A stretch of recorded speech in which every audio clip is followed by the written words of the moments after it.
Hello, welcome back to the Story Hour podcast, Voices Unscripted, Stories Rewritten with your host, Sara Jaswal. Wow, you guys, it has been a very hot minute since I have recorded a podcast episode, and I am just so excited to be back here. I have nothing specific in mind for today's episode. This is just going to be a conversation. It's been a few months. A lot has been happening behind the scenes. I'm just really excited to be here and just to chat and just to share what's been happening and get myself back into the groove. I had a major podcast technological issues a few months back when I was trying to record with a guest, and then I went away on vacation, and now here I'm back. And so I'm hoping all the tech issues are resolved and the episodes finally record and I can edit them and then launch them. Anyways, yeah, here we are. Today's Thursday. It's almost the end of April, and that is really crazy. I find that the time has just gone by so fast. It's wild to think that we are in basically approaching summer soon in a few months, and I find that really crazy. I was even telling my sister-in-law, I'm like, wow, the kids are almost done another full year of school. I just feel like, wow, where did the last like 9 months go?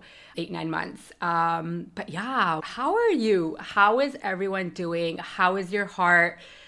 I miss chatting. I miss sharing. I miss connecting. I miss coming on here. I miss having the conversations. And yeah, the podcast took a little bit of a back burner. Let's rewind a little bit. I'll just share what's been happening with me, and I know a lot of it can probably relate, resonate, aspects of it, and this is going to be a life update, and just really want to normalize that we all go through things. It's a big part of the podcast. I talk a lot about that. It's just, remembering that we can always come back to ourselves and taking time away from whatever it is and allowing yourself to reset, recharge, come back with this new sense of just passion and desire and heart. And that's where I kind of feel like I am. I feel like life is starting to feel good again. There's obviously been good the last few months, lots of good things, but it's also been a pretty dark time for me. And so let's get right into it. So January was really great. I think I've shared this. If you follow me on social media, I talk a lot about this on there as well and share snippets of my story and take you along the ride. January was really great. I think January is such a great month for a reset, for just slowing down. It's hibernation. It's like peak winter time. And I loved it. It was so great. I read a lot. I was home a lot. I just didn't really want to socialize or be in connection. I was very happy, just, thriving at home, and things were great until February hit, and I don't know what happened. I think there was just a shift in energy within me. I started to feel like, okay, January was great. That was a great month to just rest and recuperate. But now I was starting to crave a little bit of that connection. And I started to feel like life just became a little bit so mundane. Everything was the same. And I think I was over the hibernation a little bit. Not fully, because I still appreciated it. And the days were still not great. The days were dark and short. And yeah, I don't know. I started to feel a little bit of that. But I felt okay. I had this big intention. So whatever, February came and went, and March, I was like, okay, like I had really just goals in mind. I had intentions for the month. I was really hoping things were going to move along in aspects of my life. And I was like, yes, I love March Madness. I always refer to it as March Madness. It's been several years, like even way back before all of this stuff happened with me. I just loved it. I was like, okay, March is such a great month. And I just feel like it's right before spring. So you feel more motivated, you feel more creative, you feel more like happy, to be honest, because winter can be really depressing. And so I had all these plans and all these ideas, and I'm like, okay, it's time to get back into life and let go of the hibernation. And March kicked my ass so badly. I got super sick right at the beginning of March. I have not been sick like that since the end of 2023. I don't get sick often, you guys. Ever since I turned to alternative treatment, holistic health, I took inventory of my entire life back then and really live a pretty low tox lifestyle. I'm not perfect, but I've changed my eating habits. I've changed my like conscious consumption, what I listen to, who I surround myself with. Diet has been such a big part of it. Obviously, the therapy and just processing all my emotions and all the fun things. I just don't get as sick as often as I used to. And so that's obviously a great thing. But when I do get sick, it hits me and it just rocks me. It takes me completely out. And it's more than just physical. And so basically the same thing happened at the end of 2023. And it started off with just like the sinuses, the sore throat. And then it just took me out, like probably a severe case of the flu, fevering, delusional. The fevers are so bad, like sweating, and then I'm hot, and then I'm cold, and all the things. And it really takes a toll, not only physically. I can't stand still for so long or stand vertical. My blood pressure drops. I have fainting spells. I have fainted multiple times just throughout the last like several years. And I know that. I can tell as soon as my blood pressure drops, my body like instantly knows. So all of that was happening. And yeah, this March really robbed me of everything that I had planned and the intentions that I had. And not only physically, it also really rocked me mentally and emotionally. And this is the same thing that happened a couple of years back, almost 2.5 years ago. And it's not just the physical. Of course, the physical, I'm alone, I'm by myself, I have nothing to do. I like everything was just overstimulating. I couldn't watch TV. I couldn't read. I slept so much and it still didn't feel like enough. I'd wake up at like 10, 11, and then I'd come back on the couch and then I would be sleeping again. So obviously I know my body was fighting off something and I let it be and I did what I had to do, take my supplements, take my medication and all that. And honestly, you have nothing to do. You're basically at the mercy of your infection or whatever is happening. But it also really did something to me mentally, emotionally. And a part of me, I know this is going to sound really weird to a lot of people, but a part of me thinks like there's a lot more to it than just the physical. I also do truly believe it's energetic. And there's things that are happening in my life, changes that are happening that are upon me, and just shifts that are happening. And it was really just a time for me, like spiritually and energetically, to just slow the fuck down. And I'm releasing all these toxins. And again, not just physically, but also just all the other shit that, you know, I'm carrying, like the grief, the anxiety, the fear of the future, fear of the unknown, just all the things, the loneliness, like that definitely crept in during that time. And of course, when you're sick, I live by myself, obviously have family and friends, but it's not the same thing. And I really struggled with that when I was sick. My parents were also in India and they went for a very long time. They normally don't go for as long as they did. And I missed them so much. And then being sick on top of that, like, I'm sorry, yeah, I'm 38 going on 39. But when I'm fucking sick, I want my mom. I want my parents. Like, if they were here, I would have just gone and vegged out on their couch and like let them take care of me, or just not even let them take care of me, but just being around them. I love my parents, and yeah, we get into it every now and then, but they're my parents. And like, a mom is a mom. I don't care how old you are. Like, I will be 50, 60 and still want my mom. And I will still go over and hang out and get her to massage me. I'll go sit with her in her lap. Like, I love that. I think that's so nourishing and comforting. And a mom is a mom. And honestly, after seeing my mom grieve her mom, like my maternal grandma passed away, it'll be 2 years next week. It really hit me. My mom's 60 and she still longs and yearns for her mom. And me watching my mom grieve her mom, it has been one of the most gruesome experiences in a way, because it's so heart-wrenching. Like, I can feel the pain, I can see the pain, and I can imagine it. Like, I cannot imagine my life without my mom. And obviously I know one day she's gonna go. And that was actually a big part of what was happening to me I think, when I was sick. So I was basically sick for the whole month. It was really bad. I felt very depressed. I felt very alone, very, very alone, very isolated. And so, of course, I'm not feeling well. I'm drowning myself in all these thoughts, all the intrusive thoughts, but also all the like valid thoughts about my life and where I am and what I don't have, and sitting in lack and sitting in scarcity and sitting in fear and, worrying about my vision and all the things, and then not having my parents here. And I will be the first to admit, as much as I talk about grief and loss, and I know it, we're gonna die, we're all gonna die, you, me, the person beside us, our family, our friends, our parents, our siblings, our partners, our kids, all of that, that's just life. But I, over the last, I'd say, couple of years, really have a strong fear of losing my parents. It's very intense. And so during that time in March, when they weren't here, I just thought the worst things. And I thought to myself, I was so sick. My fever was so bad. I'm in bed, I'm sweating, and I'm also bawling. Like, I'm drenched because I'm crying so much amongst with the sweat. And I was just like, if I died right now, no one would know. No one would know. I'm all by myself. And that took me on a whole journey in itself. I was so sad. I cried so much. I remember that night so vividly. And not even that night was really bad, but just the whole month, it was on and off. And I couldn't even call, I didn't call anyone. Not that I couldn't have, but when you're in it and it's so dark and it's so low, it's really hard to pick up the phone and call someone.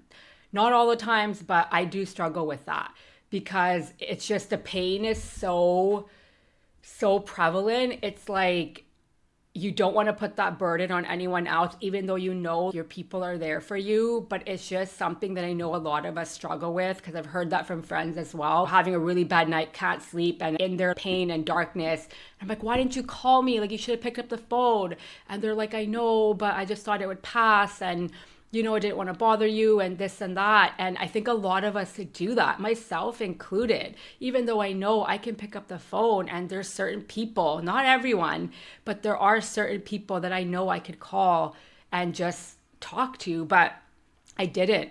And I tossed and I turned, I thought about it, but then I was like, no, it's okay. This will pass. I'll be fine. I don't want to wake them up. It's late in the night, everything. And I even thought about calling my parents, but I was like, if I call my parents right now, they're all the way across the world.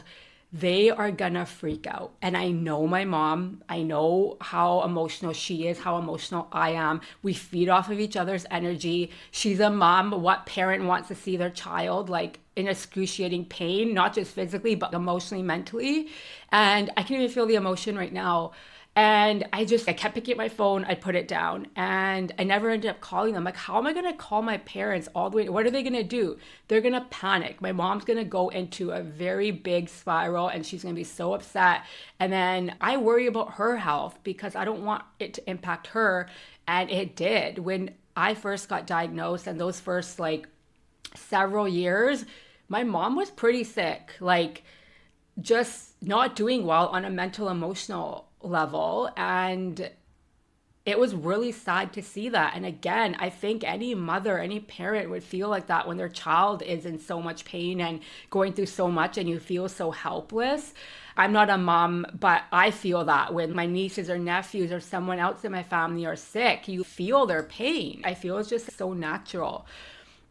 So anyways, that was a big part of what was happening. And I cried like so much about it. And yeah, I do have this really big fear of losing my parents, of them getting sick. And especially because they were so far away, I was like, oh my gosh, what if something happens? What if they don't come back? And anytime they say they're not feeling well, or they're complaining about some aches or pains, or just like they're not well, I go into panic mode, because honestly, truthfully, I don't know what I would do without my parents. And I don't think a lot of people realize that. And in a lot of ways, maybe some ways, a lot of ways, our families are very enmeshed. I think culturally, that's a very big, prevalent thing in the South Asian community and culture, and just our upbringing and all that. We're very enmeshed. And a lot of people can see that as a negative thing. And yeah, there are aspects of that that I do believe are negative. But honestly, there are a lot of things that I find really beautiful about that. Like, I am grateful that we are as enmeshed as we are, because honestly, I wouldn't be alive today if it wasn't for the village that it takes to just live and, be a human living on planet Earth. And it really does take a village. And I'm so grateful that our families are like that, and that enmeshment, it comes into play with that. And I'm just so grateful. And we grew up just probably like a lot of you that had toxic, dynamics in our family household and this and that. And my diagnosis, I'm speaking from my own experience, but for me, speaking from that experience, it's like our family is a lot different than it was back then. Obviously, growth that happens with age, you learn to just things are just different. You're not petty, you're not fighting over the dumbest shit that you used to fight over. But for me, and I talk about this a lot in the grief and loss work that I do, and just in general, it's like, communication is such a big pivotal part in anyone's life, not just if you're dealing with chronic health or anything, but in general. And we were really rocky for a bit, and we were all walking around eggshells around each other, and mostly they were walking around eggshells around me. I didn't realize this, and I've shared this, I think, in previous episodes, but I didn't realize that they were grieving too, that they were also adjusting to like a new normal, just with everything that was going on with my vision. And then me, when life came crashing down, not working, going on disability, depressed and anxious, like all of that was happening, they too were watching that and seeing that and feeling that and experiencing that in their own way. It's not just me that was going through that. Of course, I'm the one that has the issue, if you will, but they also are impacted. They're my brothers, they're my sisters, they're my mom, they're my dad. Of course they are. We all live together, or, we're enmeshed like that. And so that was obviously really hard on them. And it was through that journey, to be honest, for me, I can't speak for my siblings or anything, but I can speak for myself, is that through that, it really connected me and my mom and my dad, like really, truly. My brother and sister were married at the time, so they didn't even live with us, but we see each other all the time. We're at my parents' house all the time. And I know we fought a lot. Everyone was on edge. I was on edge. I assumed things and this and that. But it wasn't until my sister and I had a big blowout and she said something to me and I was like, shit, they're also going through it. And all this stuff, which I don't want to get into that today, but my point being is that that's really where my mom and my dad really connected. And I think of it as we're a family unit. Obviously, there's my brother and his family and my sister-in-law, and they have 2 kids. And then my sister also is married and has kids. And we're a big family unit. Like, we see each other, we hang out, whatever. Everything's good. But then also when you break it up, my sister has her family, my brother has his family. And then there's me and my mom and my dad. And we're a family unit, the 3 of us, if you were to break it apart like that. And it is broken apart like that. And we just really connected. I think because of my situation, it did bring us closer eventually when we started to like be open about our stuff, or I mostly did start to share my feelings and open up about what I'm going through and not feeling shame around it, and like actually inviting them into what was happening. Yeah, it just really brought us closer. And so even now, till this day, like I said, I'm 38 going on 39, but I love my parents. I need my parents. And the thought of not having them, it kills me. It's something that I can't even fathom. And yeah, it's such a big fear. And I still have my limitations with my health, and as much as that I've come out of that and I've improved in certain areas, my eyes are still deteriorating, my vision's still deteriorating. I still have limitations. I still can't drive fully. I still can't get around. I still can't do things. And so, yeah, like I need my parents, and I'm so blessed. And I know this comes from privilege, and I'm blessed and I'm grateful. There's not a single day that goes by that I'm not appreciative of that. Financially, emotionally, mentally, I'm supported. And not a lot of people can say that. And that makes me really sad. But also, I'm really grateful that I have that. I have a family support. And so to think of that, and when I was really sick, all this was coming to the forefront. And this is what I mean. Like, I don't think it was just physical. It's not like, oh, I just had a flu and that was it. This was so much deeper. It was way more emotional. It was way more mental. It was way more spiritual. And there's no answer to that because the fear is there. I don't know if I can just like turn off the switch and it's going to be gone. I think it's always going to be there. And then that obviously trickles into me being lonely and not having a partner. I've talked a lot about this as well, and it's very prevalent, and they go hand in hand because, again, me and my mom and my dad are a family unit, and I was just thinking, if I were to die right now, that's how sick I was. I just went into the worst case, and my fever was so bad that I was hallucinating, and I was so delirious, and this is why I think all happening. And I just thought, like, oh my gosh, no one would know. And that was just really sad. That makes me really sad. And it just brought up a lot about being single and still not being able to meet my person. And that also really scares me in a lot of ways. And I don't harp on my age so much, but at the same time, I kind of do. And it's really hard to think that I'm approaching 40 and I'm nowhere close to even getting married, having kids. Obviously, anything can happen. I don't see myself dating someone for years before I get married, but like that's a year away. And, you know, I think about having kids and is that going to happen? Am I going to be a mom? And that hurts too. And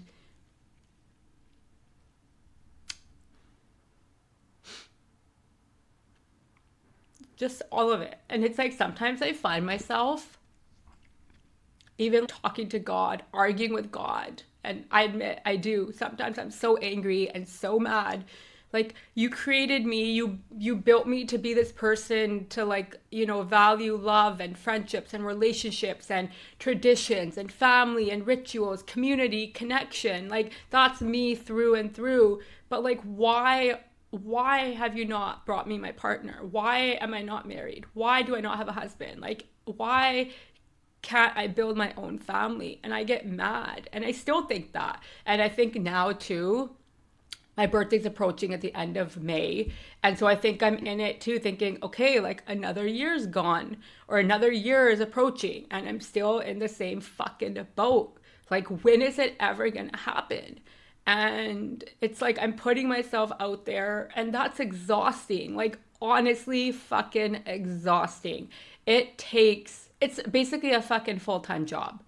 And it's like there's other things that I'm working towards too, my career, finances, which is a whole other story, my health. There's so much. This is what I mean when I say I think life in general, but grief, especially grief of the past, grief of the present, grief of the future, it's fucking exhausting. So exhausting. And then to throw in like this, like why is finding a partner so hard? Like I don't understand it. Then you start going into, is something wrong with me? But then I check myself. I'm like, no, there's not anything wrong with you. And it's so hard. So all this to say, I was sitting with all of this the whole month of March. I wanted to die. I will be so forthcoming about that. And I get it when people are in so much darkness and so much pain, and then add the physical layer on top of the mental, emotional layer, it takes you to some dark places. And I'm not suicidal by any means, at all, by any means. But I can see why in those moments, you just want the pain to fucking go away. It's so excruciating. You're just like, what the fuck? And that's how I felt. That was my March. And I was so upset that I didn't get to do the things that I wanted to do. I had all these, like I said, goals and intentions to better my life, my health, just to get back on track. And it all just went out the window.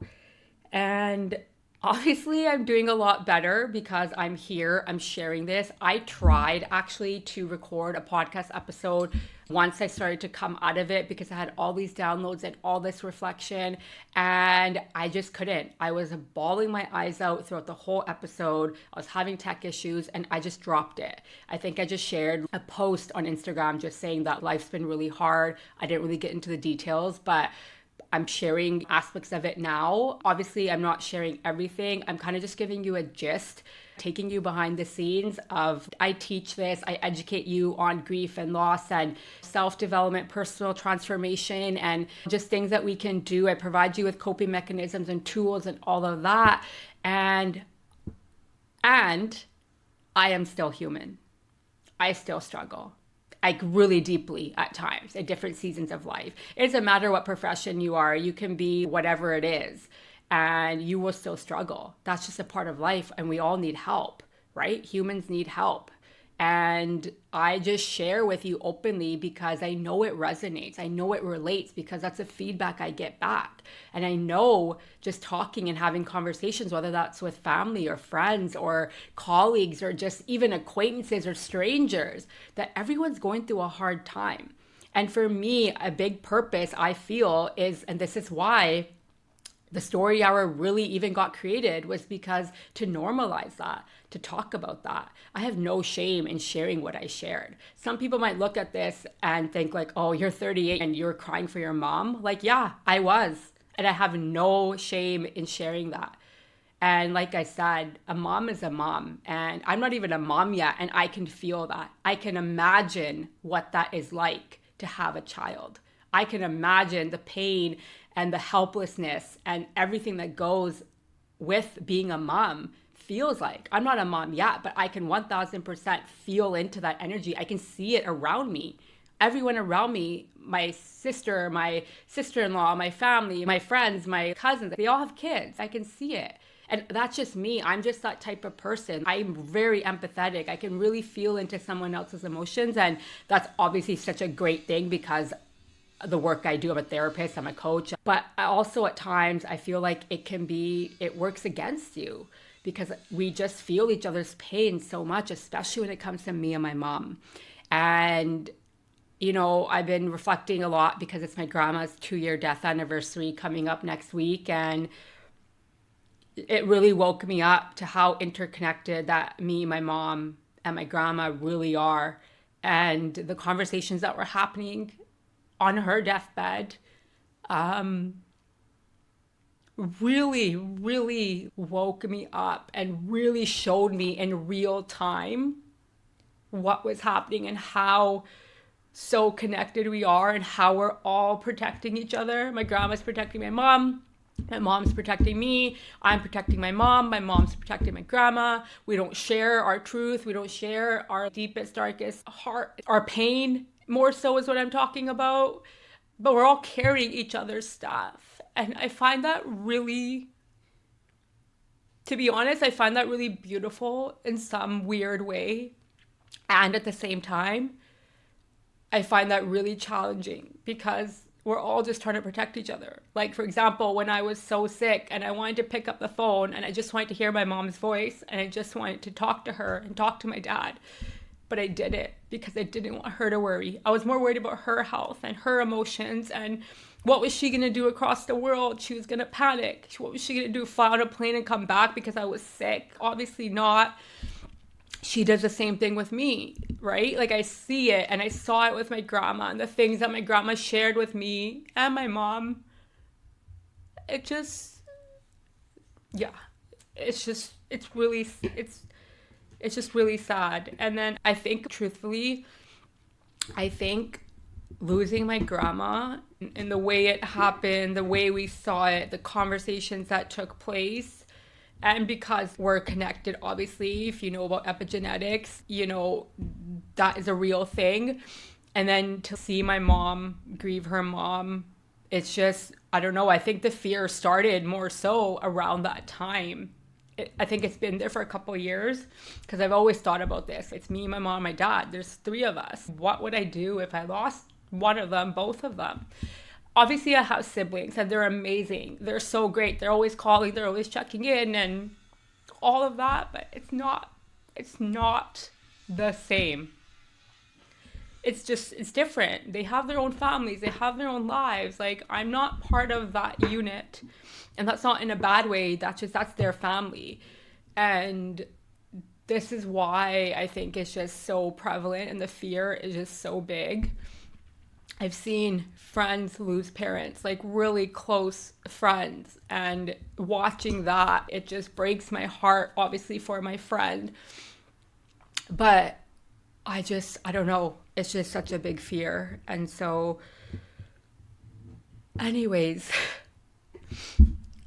like I said, I don't know where this conversation was going, but I just wanted to give a little bit of a behind the scenes of just what's happening and where I'm at. And I'm doing a lot better. I'm back to that, having that pep in my step. I'm back to having that spark and joy and that love for life. The love for life never goes away. It's always there underlyingly, but the darkness usually takes over. And then I feel like I sit in it and I have to sit in it to come out on the other side. And so much of healing and transformation and the energy shifts are very subtle and they happen in moments like that. And that's why I know this might sound crazy to a lot of people. It's like, whoa, you took being sick into that. But if you actually understand the depth of it and understand the connection between physical, emotional, mental, spiritual health, you'll understand it. And so for me, I do truly believe that. I think a lot of that was that. And every time I get sick like this on a mental, emotional, physical, spiritual aspect, there's always something that's happening behind the scenes and life is shifting and I'm moving forward. The last time this happened, so much came after that. So much abundance, so much moving forward, so much more clarity, so much more just openness and expansion. I felt it just internally and energetically, but also physically. Things were happening in my physical life. And so I'm taking this now. So that was 2.5 years ago. I'm taking this as another sign. And like I said, there is a lot of moving parts happening in my life. And I just feel this was a wake up call, but also me just purging all that energy, all the grief, all the anxiety, all of that, purging it out. And I'm grateful for that. It sucked while it was happening. Like I said, there was I want to die moments because it was just so brutal. And now that I've come out of it, I'm grateful that I was able to purge and detox and release all that shit, energy, physical, whatever it was, out of my body and be able to share this with you now. And, I just think I also went away on vacation, which is another aspect that I wanted to talk about on this podcast. Was I felt very stuck. I felt life was just going like this. It was so mundane, doing the same shit every day. And I'm not opposed to that because I am very much a structure of routine to a certain extent, but it gets monotonous, right? It just feels stagnant sometimes. And so I started to feel that. And anyways, after being sick, I went to Japan. I just got back. As you can tell, I am wearing my cozy, comfy t-shirt. This says Ginza. And so in Japanese writing, you actually read downwards. But anyways, this says Ginza. It's a city. It's a huge shopping district in Tokyo. I love it. I'm obsessed with Japanese writing. I just think there's something really cool about it. And I was obsessed as soon as I landed and saw all the writing everywhere, the wall art, the restaurant names and the street art, everything. It was so cool. And so yeah, I'm so glad that I started to turn around a little bit. I think having the trip really helped. I was 1 foot in, 1 foot out, really until I think a couple of weeks before. And my cousins were going. It was their trip and I tagged along. It became our trip. I love them so much. They're in their early to late 20s. There's 3 of them. And I decided to join them, and it was honestly one of the best trips I've had. It allowed me to drop into my 20s again. Like I was saying, I talk about this a lot. I feel like life is just very different. I feel like I'm going through and do go through phase. Not so much anymore. I think it was a few years ago, but I did share a lot and use the term midlife crisis. For the last 8 years, all I've done is healing, transformation, detoxing. I went back to school. I changed careers. I've done so much. I was healing my whole mind, body, spirit. And I really devoted myself to that. And I feel like I lost my way in those 8 years on and off. And I shared this if you follow me on social media, I did share aspects of this already, and I really documented my whole Japan trip. So if you're curious to see the footage, you can go check out my Instagram page. It was a lot of fun to do. I haven't done a big international trip in 8 years. The last time I did one was May 2018. I went to Bali, Indonesia with my best friend, and that was right before I lost my driver's license and my whole entire life came crashing down. I stopped working, went on disability. I was again depressed. That was that era. That was that time. Thank God that's in the past. That's the last time I did a big international trip. And because my cousins were going, I've obviously gotten used to doing solo traveling, which you know my love and aspiration for doing that and how grateful and blessed I feel to be able to do that. However, it does get lonely. And I was at a point where I debated, I'm like, do I do another solo trip this year or do I go with them to Japan? Japan's never been on my list, to be honest, and fully transparent. It's never been something that I've been like, oh my God, I want to go. But because they were going, I'm like, when am I ever going to go again? And who am I going to go with? Like, this is a perfect opportunity.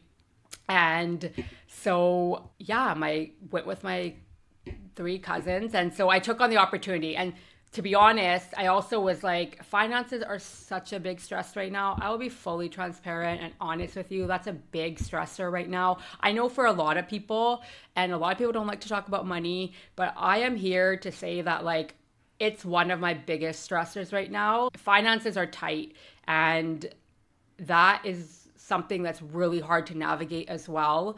There's so much more around that. But anyway, so that was the thing with deciding between solo traveling and going with them, because solo traveling is more expensive. You're not splitting costs with anyone. You're basically fronting up all the money. You're not sharing the hotel costs. You're not sharing cabs or Ubers or food or whatever it is. So it's more expensive. And I'm like, that doesn't really seem like the best idea for me to do another solo trip right now at this stage and season of life. So I was like, you know what? I'll go with them. And anyways, I went and it was so much fun. I'm so glad I did. I learned so much, and I didn't realize how much I needed that until I was in it. Again, to just let go of adulting and drop into my 20s where I used to travel all the time. I used to live this spontaneous, carefree, fun life and just living life. And I feel I struggle with that a little bit. I think there's times where I feel like I'm not living to my fullest potential, and I'm just so stressed all the time. I'm so anxious all the time. I'm battling seasons or just waves of depression. I'm so fearful of the unknown and the future and my health. And I think part of it for good reason, but the other part of it is like it's taking over my life. And that's what was happening the last couple of weeks. And so this trip really helped shift my energy and to just spend a week and a half with them. And we did so much. We walked so much. Our first day, we did 30,000 plus steps, which was crazy. We didn't hit that high after that, but that first day, I'm not sure why we did so much more that day versus the other days, because I feel like we did a lot. Our days are jam-packed. Japan, the culture, the food, the prayers, the blessings, the temples, the shrines, the technology. If you follow me on social media, you know how obsessed I was with the technology. I was just so mind blown about getting coffee. First of all, there was a vending machine there that had all cold drinks, and at the bottom had a row of hot drinks. And I got a hot coffee. It was in a can, which probably isn't the best thing, but whatever. And it was hot black coffee, and it was so good. I was so mind blown. I'm like, how is hot coffee? What's the technology in this machine that's bringing out hot coffee in a can? And I found that so cool and so crazy. And then another time when I was taking the Shinkansen, it's called the bullet train. It's the fastest train in the world we went from Osaka to Tokyo, and I think it goes from like 285 kilometers per hour plus. And it was so cool. And on the platform where you're waiting for your train, they had vending machines, and there was fresh brewed coffee, and there's a video, you can watch it happening. clearly my cousins are saying we have seen similar things like that before. I'm like, clearly I've never seen that. I must live under a rock, which clearly, yeah, maybe I do. But it was so cool. I took a video of it and I just was mesmerized. I could see the coffee. It's freshly being brewed and then it goes through whatever the system and then they put the lid on and then the drink cup, you pick it up from like the bottom. Anyway, I was blown away. The shopping there is crazy. We went to Uniqlo, which is a 12-story Uniqlo there. I honestly don't even shop at Uniqlo here. I think I've purchased a few things, but I went there and it was definitely overwhelming and overstimulating, that's for sure. 12 stories and it wasn't as busy as I thought, but there's still a lot of people in there.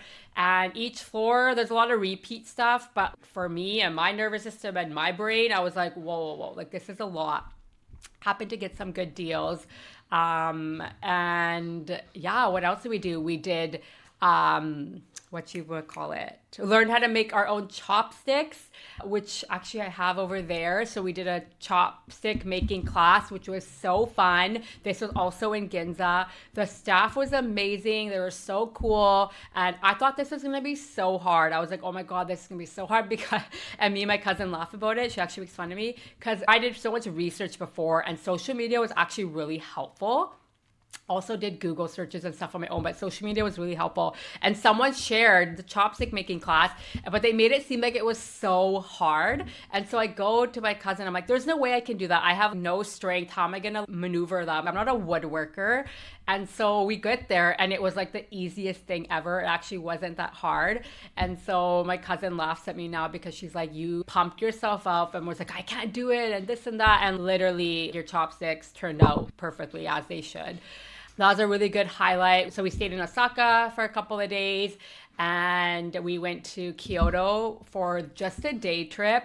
That day it poured rain, but we did some sightseeing, went to this really beautiful shrine, but it poured rain. Our umbrellas out, I was drenched, but it was still so fun. And it was nice to get away from here. Kyoto is beautiful. We tried the Ichiran ramen experience. If you don't know what that is, for those who are listening and want some insight on my Japan travels, it's just called Ichiran. And so basically you go to a kiosk, you pick out what broth you want, what your toppings are, your noodles are, and all that. And then you get seated basically in private cubicles, individual cubicles. And there's a water tap for water. And then they have this bamboo curtain and it's closed. The only time they open it is when they are serving you your food. And so basically you have a receipt with what your order is, and then you fill out some other preferences, like how spicy you want it, how soft or hard you want your noodles, etc. And then you basically give them the slip, they open the blind, they close it, and then they come out with your meal, and they come out with a ramen, and there you go. Then they close the blind and you're on your own. And it was such a cool experience. I saw it, I've heard a lot of people talk about it. So I was like, this is a must try experience. And the ramen was really good. I just got basic. You can also get it with, I think, meat. I got mine vegetarian, but it was so good. I was so full. I didn't even finish mine all, but it was such a cool experience. And then what else did we do? We just sightseed the basic. We walked around a lot. Japan is so busy. There's so many people. There's millions of people going through the train stations all day, every day. And so luckily I had my own personal navigation system, which were my cousins. And they were so great. They led the way. You definitely need internet in Japan. So if you're listening and you're like, I want to go or I'm going, what are some tips? You definitely need active internet, not Wi-Fi. You need your phone because everything is run off the phone there. I normally, when I travel, I don't really use my phone. I don't get extra data. I don't even have roaming on my phone package, but that's just because I just have an old plan. But I don't really like to normally be so connected to my phone. When I'm on vacation, I'm like, okay, yeah, when we get back to the hotel, I get Wi-Fi. That's fun. I don't need to be on my phone throughout the whole trip. But this trip, you need it for sure. And I'm so glad I got an eSIM before I left because that's what my cousins do. And so I did that. And yeah, you're gone from like, honestly, we were up at 5 o'clock and we leave our place about 7:30, and you're not back until 8, 9 o'clock, depending on what you're doing. It's just things are so far. We obviously also stayed in the outskirts. We didn't stay in the main town because the hotels were so expensive. Even with four of us splitting it, it was just the cost was crazy. And so we stayed on the outskirts. My cousins picked the hotels and they picked really nice hotels. In Osaka, we stayed right in Universal Studios. That was epic. That was like a dream come true. It was so fun. It was so cool to be right there. And then in Tokyo, we stayed on the outskirts as well. But the train stations are so efficient. They work like this. And at first, they are confusing. And there's so many different lines. Like here in Vancouver, we have two lines. We have the Expo line, we have the Millennial line. But in Japan, there's like 10, 12 lines going at once. But luckily, I didn't have to navigate that. God bless my cousins. So yeah, it's just busy. So you're gone basically all day. And so just needing a phone, like you Google Maps, obviously if you're navigating the train station, you need Google Maps, just looking things up. Currency, I was using that quite a bit just to know how much I'm spending and what the currency exchange is from yen to Canadian dollar. I use my Google Translate a lot, and you need those apps require internet connection. And so I'm so glad that I did do that. And I was on my phone a lot more than I normally would have.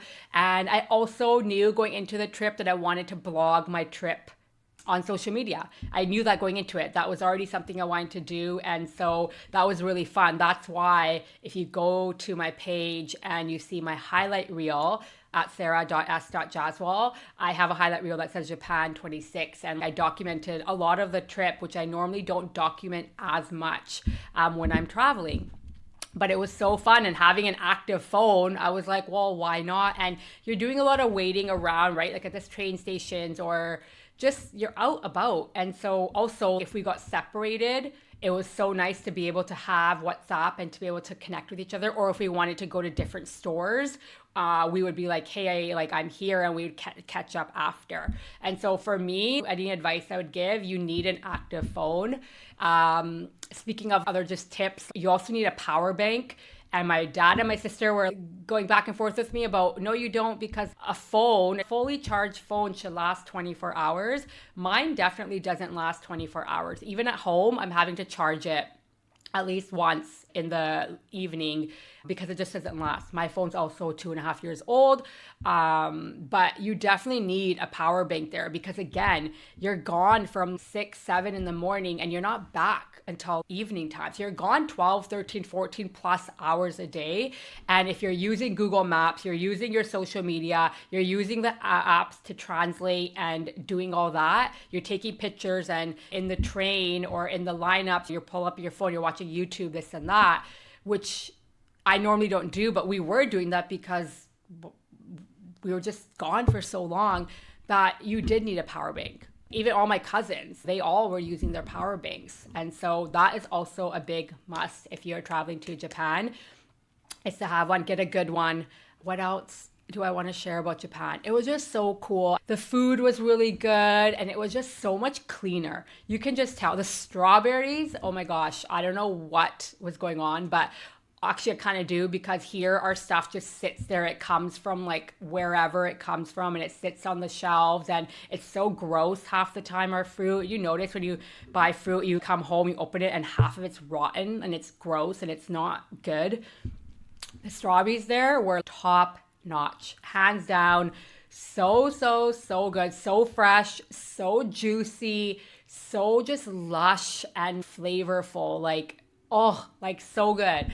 They also do a lot of like fruit. I don't know what it's called, but they basically have fruits. You can do just strawberries. You can do strawberries and grape. You can do melons, like whatever it is. We got it once. I didn't love it, but it's basically fruit, and then they dip it into the hard sugar coating. We got that one time. The strawberries were good, but I didn't love the sugar coating because I don't love that stuff. I think that's actually really gross. And the stickiness, and it's obviously not healthy for you, but they do that a lot there too. But the strawberries itself were really good. The food, obviously, Japan has become so viral, so I'm sure a lot of this isn't new, but 7-Eleven, Family Mart, they're basically equivalent, but 7-Eleven's probably a bit better. They just have fresh food. They have sushi there. They have all these different baked goods. Their bread there is so good. They had the egg sandwich, which honestly I thought was not good at all. I'm not very big on egg salad even back home, but they also put a lot of mayo in it, and I just don't like that super creamy texture. I thought it was a bit bland. I like my food pretty salty and flavorful. I didn't like it. My cousin loved it. I didn't love it, and I'm like, what is the hype about it? People are going nuts over it.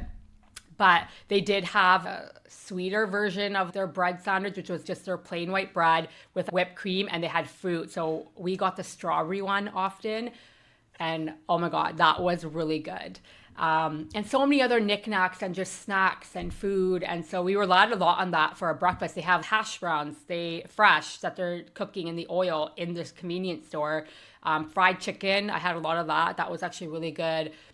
And then the markets, there's so many different markets, like Downtonbury Market, you have Nishiki Market in Kyoto, you had this other fish market, I don't know how to pronounce the name, but in Tokyo, so many, and they're all kind of similar. They all have shops, and they all have food, and they all have vendors, and there's all these souvenirs and knickknacks, and a lot of food and drinks and all of that. And so we did obviously hit a lot of those. And so the Wagyu beef, oh my gosh, you guys, it was so good. So fresh. It just melts in your mouth. They cook it right there for you. It was just so good. What else did we eat there that really stood out to me? We had these frozen sorbet grapes, which were super good. They're addicting. They're not healthy for you by any means, but we crushed those, I think, every night. They were so good. They had pancakes there at 7-Eleven, which were great. These are just good grab and go things, right? Because we were on a time strain, right? Because again, we were gone for 12, 13, 14 hours a day. And so the pancakes were really good there. Honestly, there must be crack in their food because it was just so good. They basically have two pancakes, they're so fluffy. And then inside, they've already put the margarine and the maple syrup. You can get different flavors, but I just stuck with the basic one. And you basically just rub that into your pancake and you eat it. And they're just so good, so soft, so fluffy. We wanted to go sit down and eat at a fluffy pancake place, but we just didn't get to. That was the one thing. It was very busy. I think we did a lot of sightseeing, and the travel time and everything just took so long. And I found that we didn't really get to eat we didn't really sit down and eat at many places, to be honest. And it was just because it was so busy and it's so hard to get in places, and our days would just fly, and we'd just be like, well, we're hungry, we'd go grab coffee, we'd have a snack there, or we would just grab and go, or we'd be coming back from the end of our day and then we would just go to 7-Eleven or Family Mart. And that was fine, but it did get repetitive. By the end of it, I was so sick of Family Mart.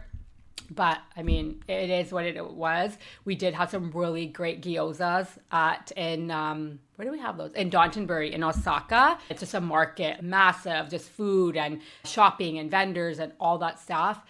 And that was like our one only meal besides like the Ichiran, which was a totally different experience, that we sat down and ordered a bunch of different gyozas. We had chicken there.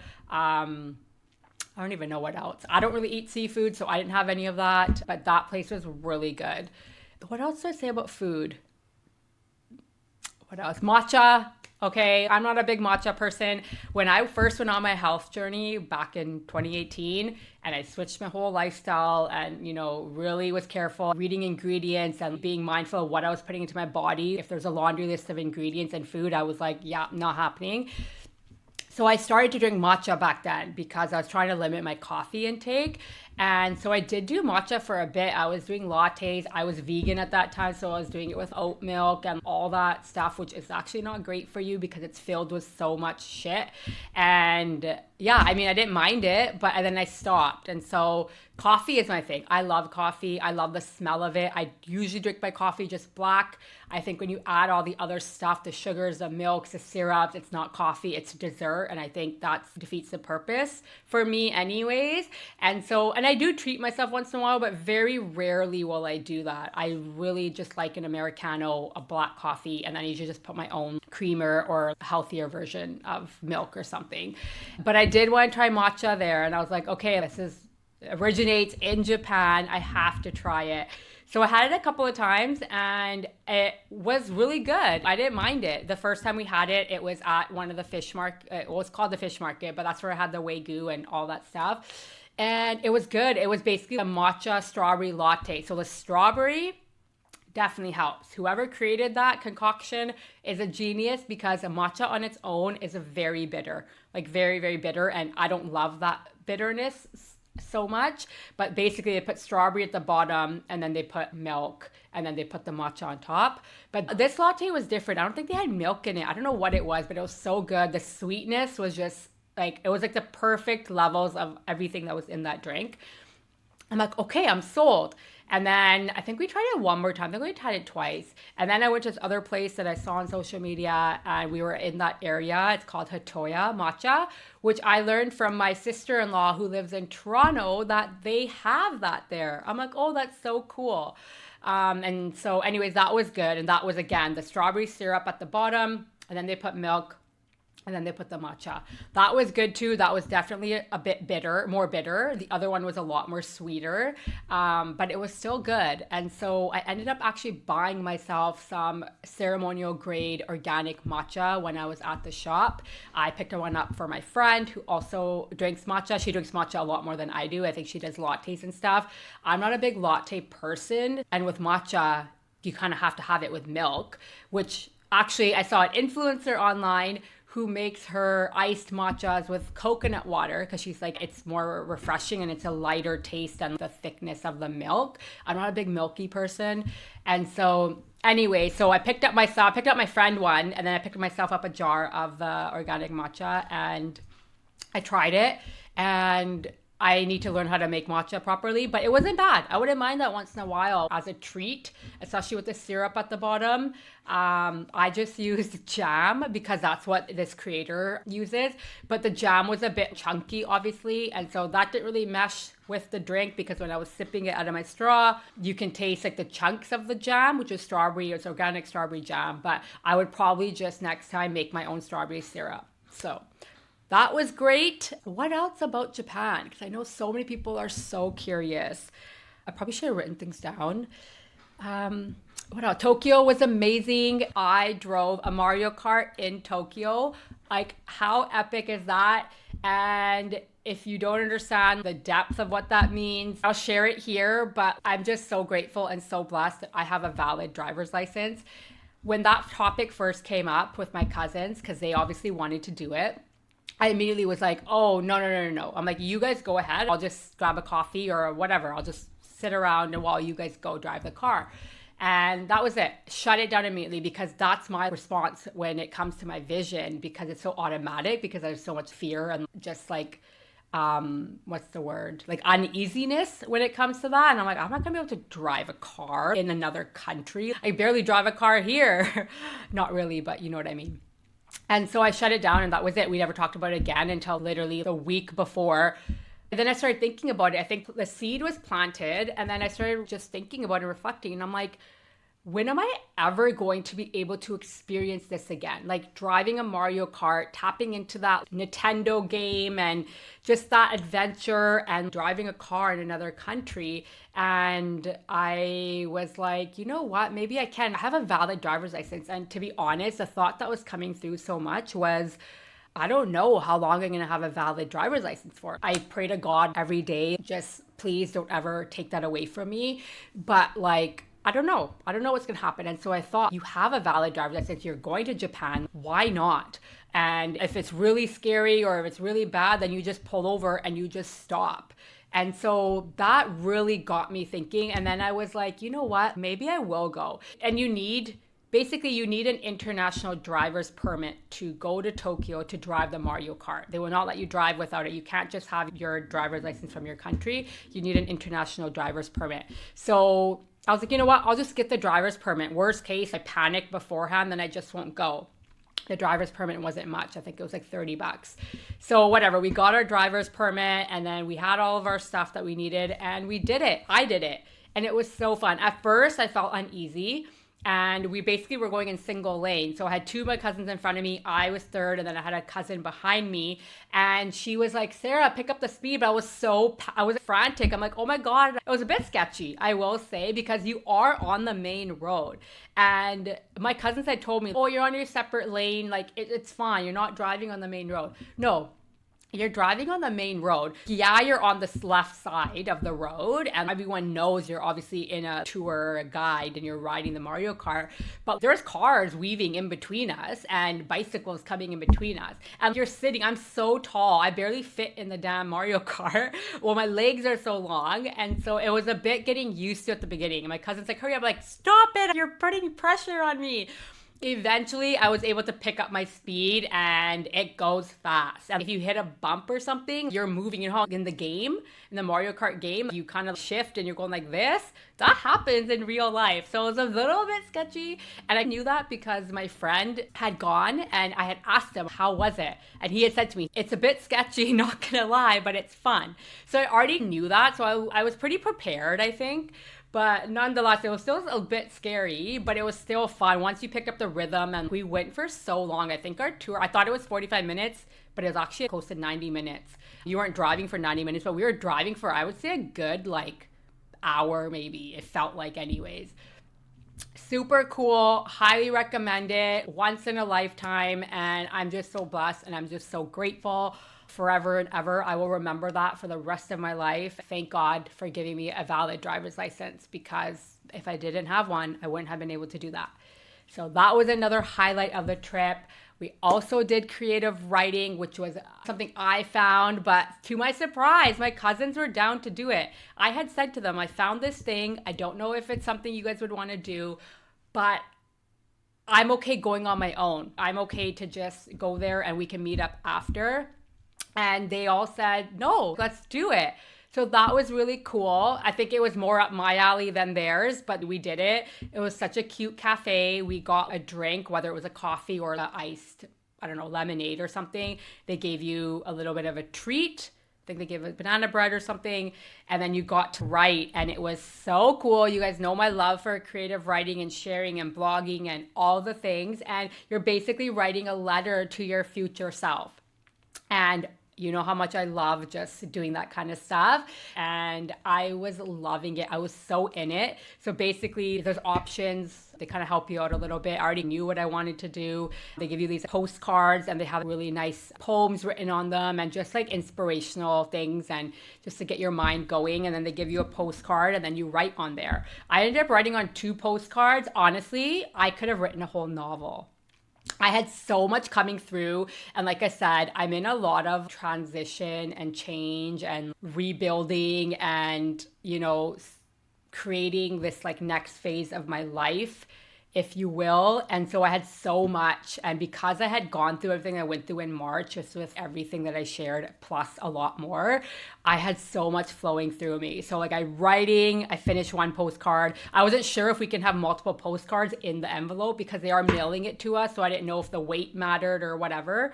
And then I wrote in another one. And like I said, I could have written a novel.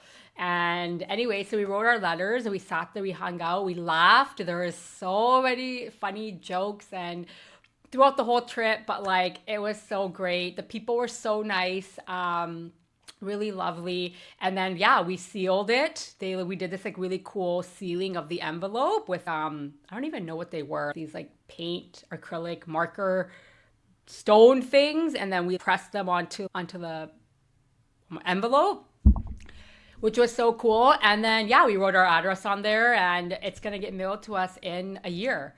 So I think it was April 13th, the date, but obviously it might be here or there because they're obviously coming from Japan. And so that was it, sealed it up, and they're going to mail it to us next year. And so I'm really excited to open that letter and to read it and to see where I am in 365 days from the date that note was written. I journal a lot already, and so it's just something that really filled my cup. For me, that was another top highlight. It was very rare and very unique. I came across it on TikTok, which was so cool. Again, a lot of my research was done from TikTok and Instagram. for things like that. And that's why I love people sharing. And that's why I also share, because you never know what can inspire someone and learn from. A lot of what I learned, the food places, was all from TikTok. Obviously, they're all viral places, but people also talked about hole in the wall places, local places, and do's and don'ts. And obviously, there's a lot of rage bait happening online, which is so stupid, but you got to use your discernment, right? I can tell right away when someone is just doing it for the likes and the views and just making a video versus when someone's genuinely, authentically sharing. I have very good discernment around that. I'm very intuitive. I can pick it up very fast. But yeah, that was a really cool experience. Definitely highly recommend if you're into that kind of stuff. If you're like, well, that's not for me, then I mean, so be it. But if you are, that was done it's a town called, it's in Tokyo, but it's called Kirame. I'm pretty sure it was in Tokyo. Yeah, Kirame. If you're interested in any other information, please ask me. I'm definitely open to sharing anything else that you're curious about as well from my own personal experience. Obviously, there's so much more. I'm just giving you the lowdown, the gist of things that are popping up in my head right now, the things that we did. That was really cool. And also, we went to Universal Studios, like I mentioned, and we went to Disneyland. And I was obsessed. I loved it. It got me out of my 38-year self and allowed me to drop into my inner child. It allowed me to drop into my 20s. It allowed me to drop into my teenage years. It allowed me to drop into all those times that my parents took us on family trips. We've done all that. I'm so blessed and privileged and grateful that we were able to do that my parents had that in them and they had the means to do that. I know that's talking from privilege, and there's not a day that goes by I'm not grateful for that. And the last time I went to Disneyland was in 2012. I think 2012. Yeah. It was my 25th birthday. I did a whole trip to LA, San Diego, Las Vegas.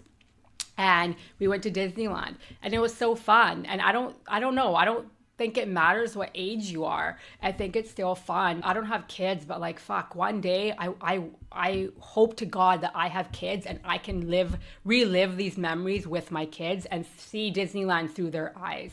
I just find it so special.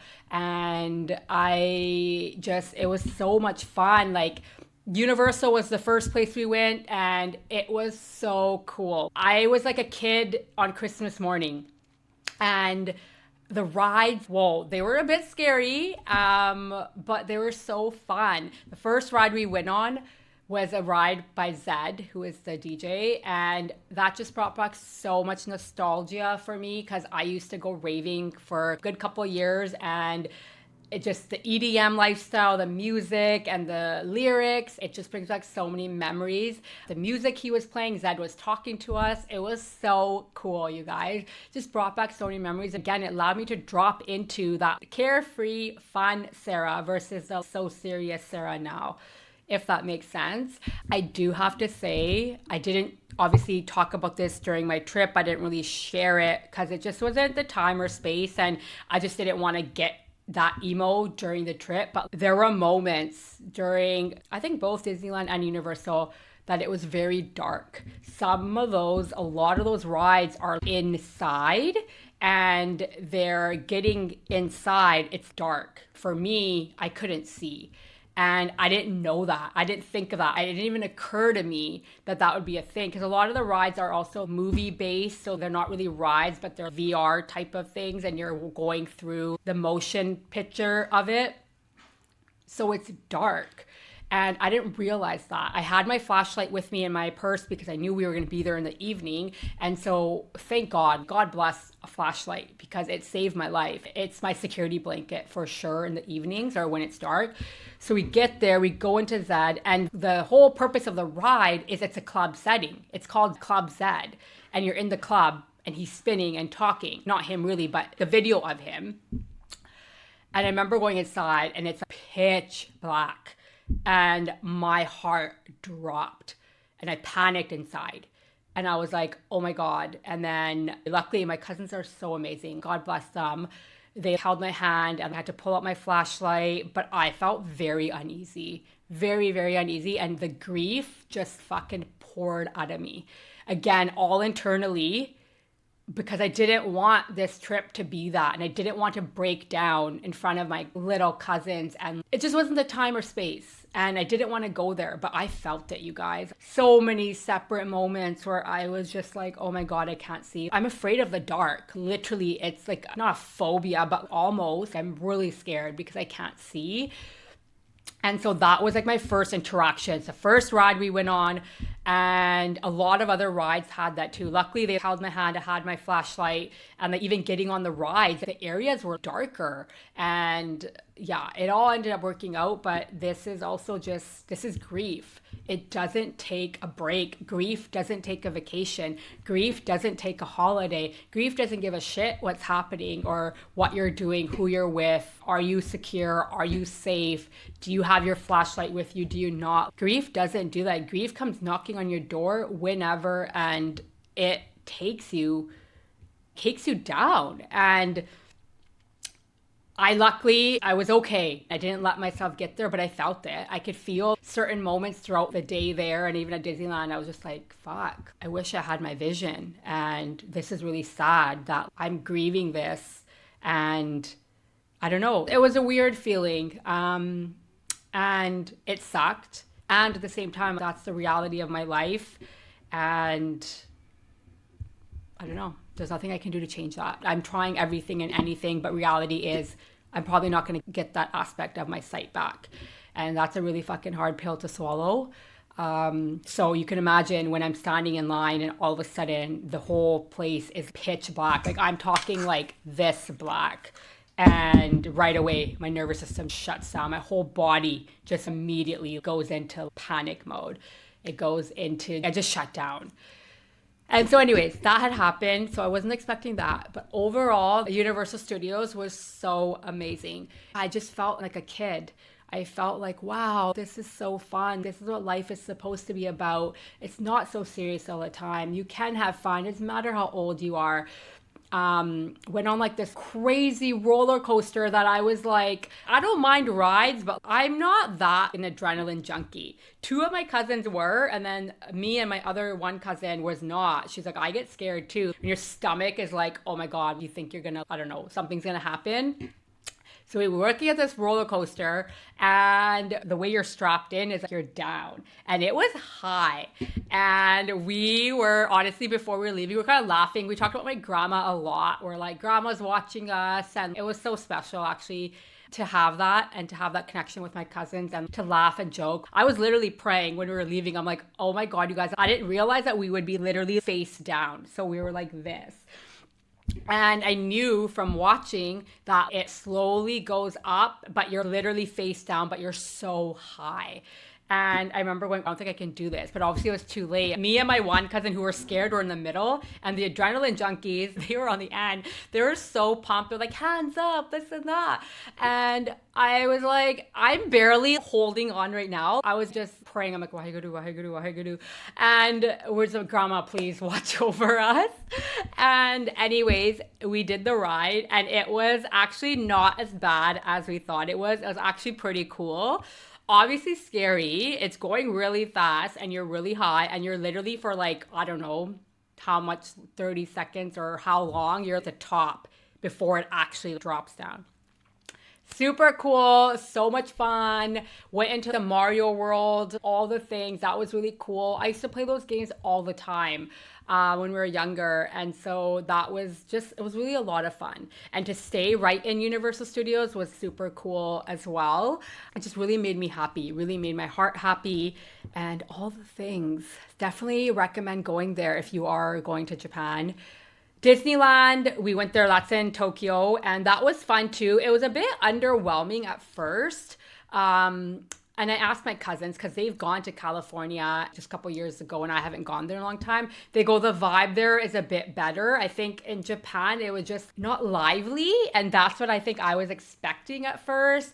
And but I still had fun. I still loved it. But I did notice that the overall vibe, people were just more mellow and more to themselves. And I think that's a Japan thing in general, maybe, because there's so many rules about not talking and this and that.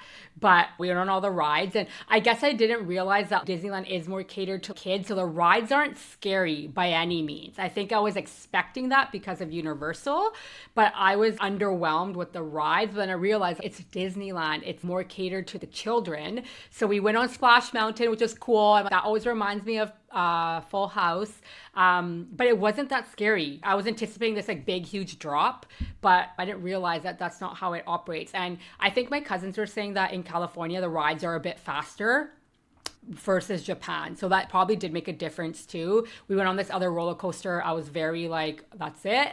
But still fun. And then we went on It's a Small World, which was just, it's not a ride, you're sitting and you're going around, but the concept of it's a small world. There's all these different ethnicities and cultures within the ride. And it was just like, we're all one. We all have fears. We all have hopes. We all have dreams, and we all have sadness and all this stuff. And I just obviously love that. So that was really cool to experience that ride. Did the Winnie the Pooh ride, the castle. I don't know, it just brings up a lot of goodness and happiness and just all of that. I dressed the part for Disneyland. I wore this pink Minnie Mouse shirt that I've had for, honestly, oh my gosh, I think I bought that way back when my sister and one of my best friends went to London and did a Europe trip. I think we were at like, I don't know, H&M or something of that sort. And they had all this Disney stuff. And I bought this pink crop-ish top that had Minnie Mouse on it. And I wore that same top to Disneyland when I went in 2012 for my 25th birthday. I have a vivid memory of this picture that I have. And so anyways, I've had that. I've kept that. I have a few Mickey and Minnie Disney sweatshirts and I wear them around the house and stuff. But again, I don't think age matters. And I think I had that in my head. You're 38, you're 39, like what the hell? But no, that's bullshit. You can be a kid at any time. And so I wore that. I also had Minnie ears that I also have had from way back when we probably went with my parents. And I never got rid of them because I knew these are nostalgic. Why would I get rid of them? And so I wore that for Disneyland, and that was really cool and a lot of fun to do that. And we met the characters and all the stuff. It was just the little things, to be honest, you guys. That's what brings me so much joy. Even I got a banana bread cake or a lemon loaf or something, and it was in the shape of obviously the Mickey ears. And that just made me so happy. And just being there, and even the parade. My cousins didn't want to do the parade. My cousins were very underwhelmed, I think, especially two of my cousins. One of them was really sick. The other one was kind of just like, eh. And so our energy as a group was very low. And I had to at one point like check everyone. I'm like, you guys, we're in Disneyland, we're in Tokyo, we're not here to sit on our phones, let's get up. Like I was like trying to pump everyone up because I also felt it a little bit. Obviously we're probably feeding off everyone's energy within our group, but also the energy and the vibe of the entire Disneyland. And so I was like, come on guys. And I really wanted to watch the parade. We were sitting at a cafe and we got coffee, needed a break, and then we were whatever. And I'm like, okay, let's go. But none of them really cared to do the parade. And I was like, no, we have to do it. So thank God I did push them a bit because we ended up going to where the parade was and we sat down and we had to wait half an hour, 40 minutes to get a spot. But we saw the parade and yeah, it's for kids, but it's still fun. I still had fun watching the dancers and then seeing all the characters. It brings you back into your childhood. And I don't think there's any age that you should feel bad about that. At any age, you should be able to tap back into your childhood and to relive those moments and experiences. I really think a lot about kids to see the magic of this place through the eyes of children. I see it through my nieces and nephews, and that's just something really special. I think as we grow older and as we age, life just becomes so different, so hard, and it doesn't need to be like that. Adulting is hard. And I always wonder when I was younger, I can't wait to be an adult. And now I'm like, I want to be a kid again.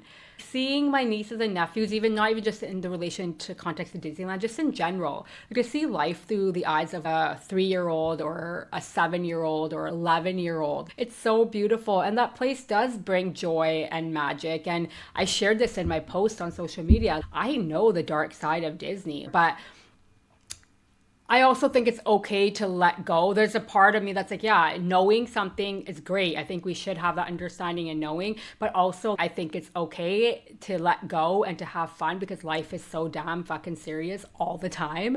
And so for me, that's what it was. And I know to people it's so small and so simple, but for me, it was amazing. I can't wait. Hopefully, it's in my cards to take my kids one day and go as a family. So that was really cool. And that's, yeah, nothing else is coming to mind. It was an amazing trip. I feel re energized, revived. I feel I have that spark back. I feel this hunger and thirst for life again. I feel excited. I'm back here and it's almost birthday season for me. I'm looking forward to that too as of right now. That could change because there's a lot of reflection happening since I've been back on my trip. I think it's that time of year. I do a lot of reflecting all year long, but especially this time of year because it's a new year. It's spring, so that in itself is the real new year. And then also it's my birthday at the end of May, Gemini season. And so I'm really just trying to think about the life that I want to create. What are the things I want to do? And this trip really helped me get out of the seriousness of life for a little bit. And I'm really hoping I can take that forward. Obviously, I still need to adult. I still need to figure out all the things. But I'm hoping this is what I needed to get me out of that and to move forward and realize and understand that I can still tap into that childlike energy, the youth energy, the teenage, the late 20s, early 20 energy, the carefree and have fun and not always be so hyper fixated on everything else that's not going right. And so that for me is something that I'm trying to take forward. And in me sharing all this, I hope that's what you get out of it too. There's always lessons. There's always something that I feel when I share my story that it does resonate and that, you're able to pull threads from it. Maybe not entirely, and that's okay. That's my story. And this is obviously my podcast, so I'm just coming on here and just sharing because I also feel so nice for me to just sit here in front of the camera and talk. It's for you, it's for me, it's for us. And so I hope this was, helpful, insightful. Hope you learned maybe something new about me. I don't know. I'm just really grateful to be back. I hope you're all doing well. I really do. I know there's a lot going on for everyone. You can feel that. And collectively, to be honest, I've pulled away from collectively what's been happening in the news and all of that. I don't really listen to it anyways, but I know there's a lot of heavy things happening from what I'm gathering and the pieces I'm kind of seeing, but I've chose to turn that off for a little bit for myself anyways for the last honestly several months, and it's done me wonders for my mental health. I don't think we need to be plugged into every fucking thing that is happening in the world because there's so much bad happening, but to be honest, there's also so much good. And I will leave you with that. There is so much good. Please, 3 things every morning and every night out of your day. If you can do that, you'll be able to remove yourself from all the noise that's happening around you and that's happening maybe even internally. I empathize with you. I see you. I hear you. I feel you. I really do. I mean that from the bottom of my heart because I'm right there with you. Just the snippets that I've shared today, and I'll share more as the time comes on, but life is hard and you got to find those glimmers. You got to find those small moments of joy that make you feel good, that make you happy. And it's going to be whatever that is to you. It's going to look very different than what it looks like for me. It's important to find yourself in that, to find what lights you up, what gives you that pep in your step, what gets you excited. Right? Whether it's a phone call with a friend, whether it's a walk with your parents, whether it's a fresh brewed coffee at home, whether it's cooking a really nourishing meal for you and your family, whether it's going to therapy, whether it's just traveling, whatever it is, you gotta find it because life is gonna continue to life, right? I'm laughing because I've been listening to Hilary Duff a lot since she released her new album and her song, Life is Lifing, Pressure is Pressuring. I was just listening to that this morning when I was getting ready and it's so true. Life is lifing and pressure is pressuring. That's not gonna stop. It's up to us to find what lights us up, to find and build that resilience and capacity within ourselves to then lead more fuller and free lives and wholeheartedly give our all to the things that matter. Obviously, you have your adult responsibilities. You have to do all that, right? But I'm talking about outside of that. You gotta find what makes you tick. You gotta find what makes you just give you that thirst and hunger for life. And so that's what I'm going to leave you with. I'm going to encourage you to find that. Even right now, 10 things.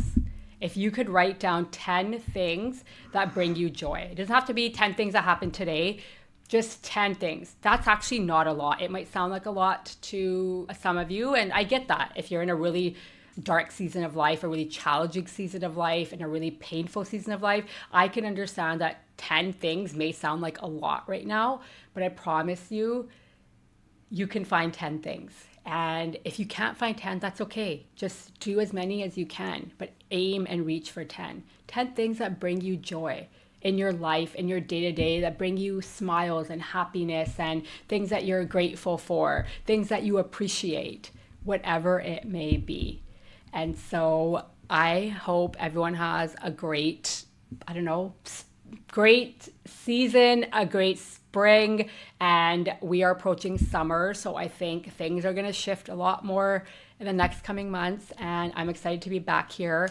As always, I'm always open to hearing from you, to interacting with you, to connecting with you. Please don't hesitate to reach out. If you have any further questions about my Japan travels, any do's and don'ts and insights and what to take, what not to take, and all the fun things, please don't hesitate to reach out. I'm mostly active on social media, as I've shared before, so you can drop me a DM there. I will leave it at that, and I will see the Story Hour community soon.